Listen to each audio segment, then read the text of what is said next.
You've been taught to be nice, to smile, to nod, to keep the peace, to be agreeable, likable, and above all, good. But here's the thing. That version of goodness is often just a mask, and if you wear it long enough, it stops being a choice.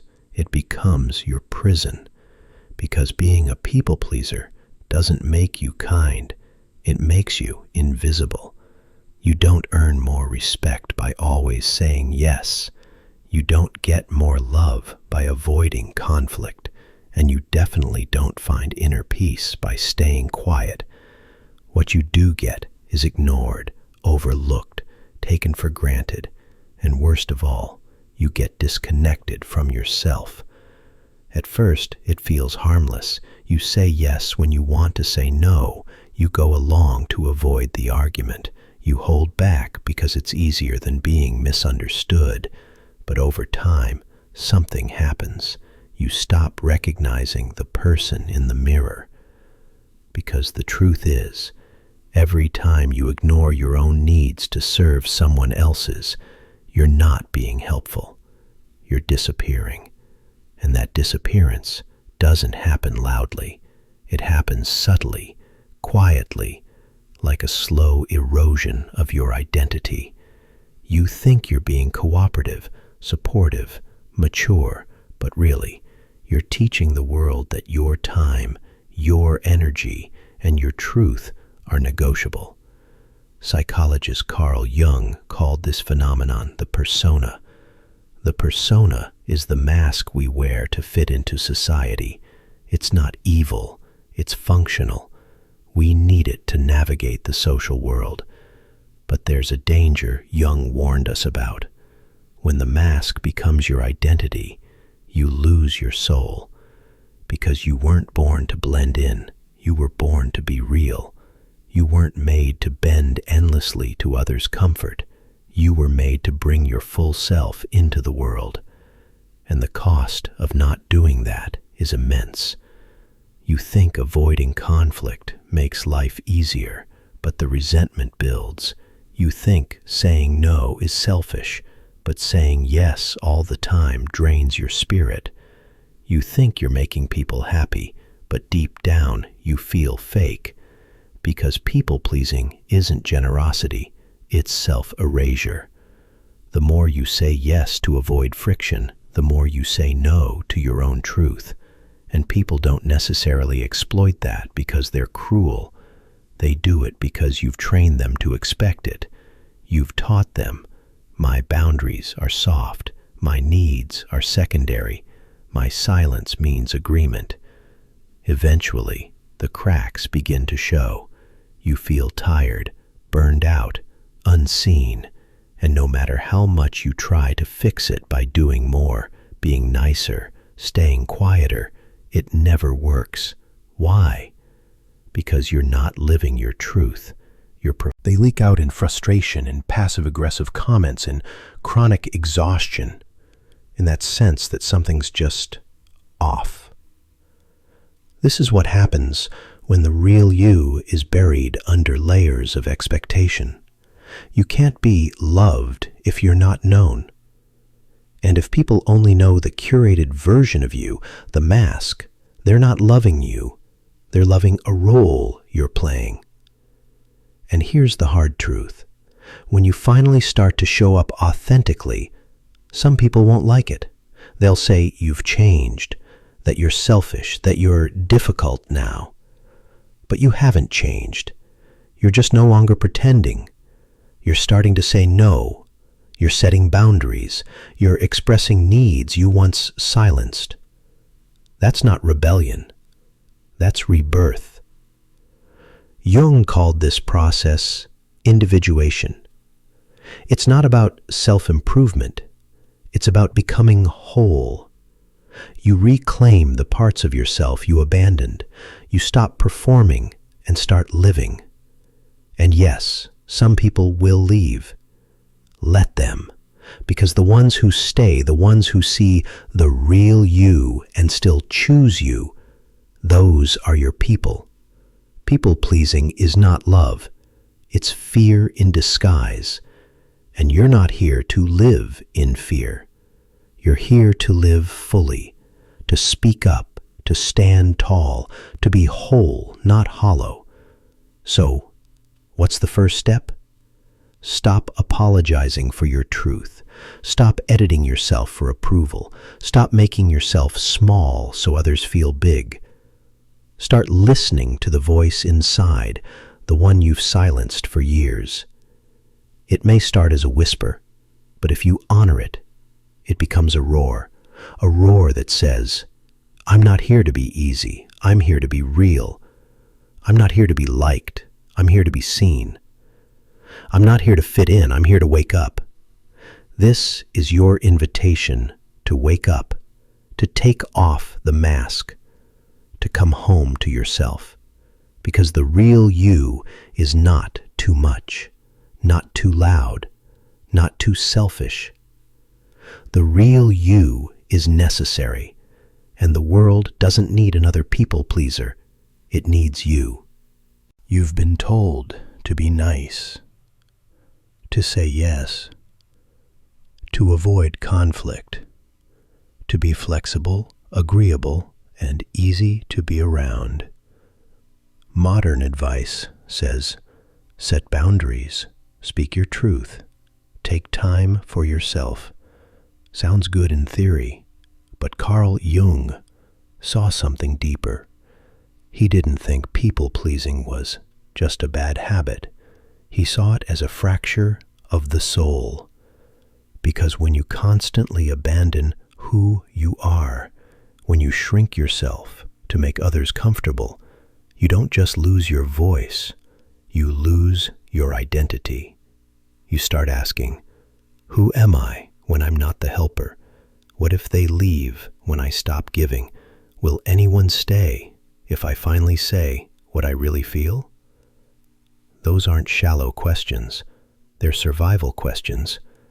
Because at some point in your life, maybe in childhood, your safety depended on being liked. So you made a trade, authenticity for acceptance, and now your nervous system can't tell the difference between being disliked and being unsafe. So you keep performing, smiling, nodding, helping, agreeing, and slowly, invisibly, you disappear. And here's the part no one talks about. When people love the people pleaser, it never feels real. Why? Because deep down, you know they're not loving you. They're loving the agreeable version of you, the dependable you, the calm, generous, never too much version. But what happens when you're tired? When you finally say no? When you stop making yourself so easy to love? That's when the love often vanishes, and what's left behind?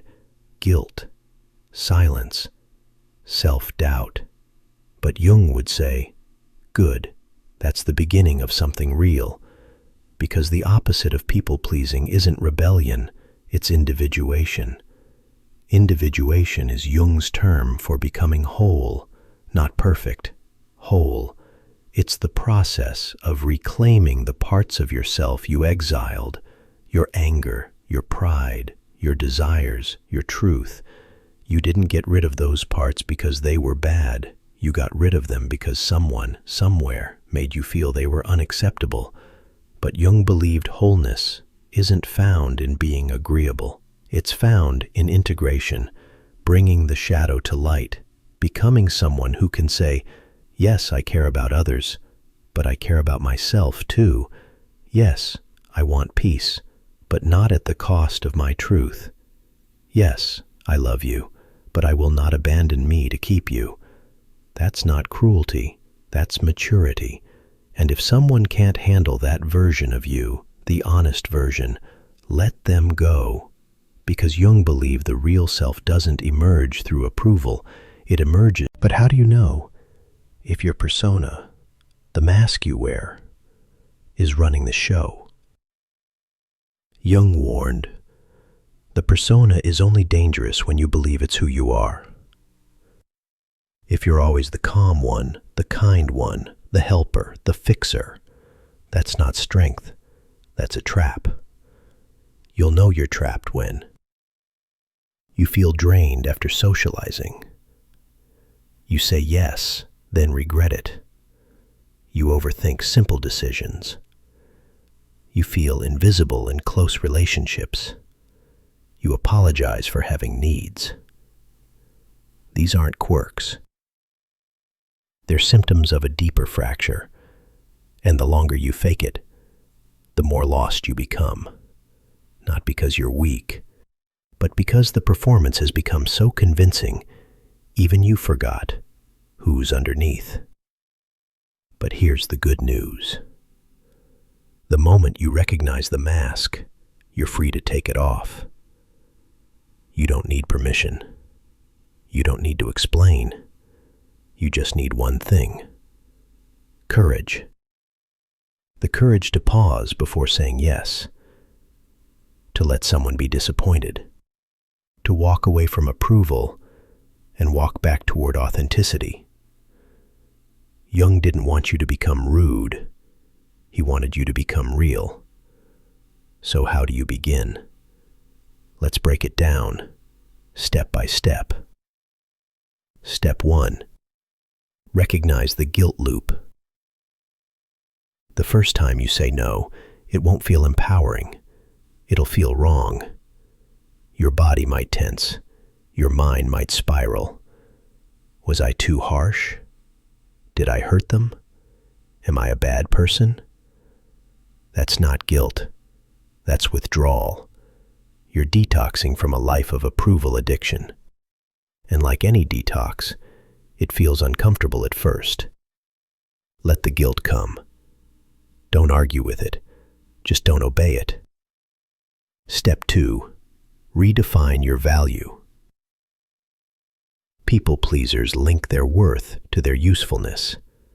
If you're helpful, you feel safe. If you're liked, you feel needed. If you're needed, you feel worthy. But that's not value. That's conditional performance. True worth doesn't come from what you do for others. It comes from who you are when you stop abandoning yourself. Step 3. Practice disappointing without apologizing. You can disappoint people and still be kind, still be good, still be enough. You can say no without softening it, without over-explaining, without shrinking. Your boundaries are not dangerous. They are sacred. Step 4. Start small. Stay consistent. You don't need to announce your healing. You just need to live it. Pause before you agree. Say, "Let me get back to you." Don't explain. Final words. You won't stop people-pleasing because you've become bitter. You'll stop because you've become awake. Awake to how much of your life has been a performance. Awake to how many of your yeses were really just, "I'm scared to say no." Jung didn't want you to become harsh.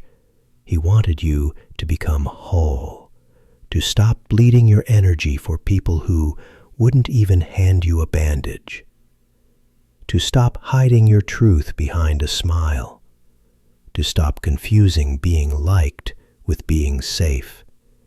Because the ones who are truly free aren't the ones who are always liked. They're the ones who are fully themselves, even when it makes other people uncomfortable. And that's who you're becoming now.